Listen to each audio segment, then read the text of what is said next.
How to delete old TikTok account without logging in. Hello everyone, welcome back to the channel, and in this video I'm going to show you how you will be able to delete your old TikTok account without logging in.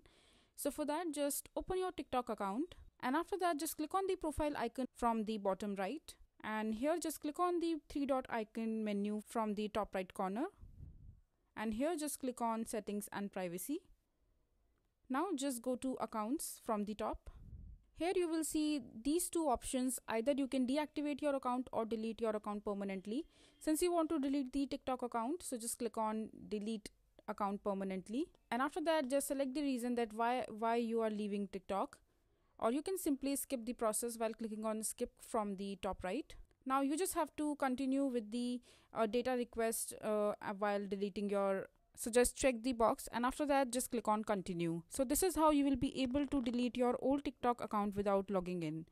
I hope you find this video to be helpful. So that is it for this video. If you find this video to be helpful, make sure to hit that like button and don't forget to subscribe to our channel for more such informative videos, and I'll see you the next time.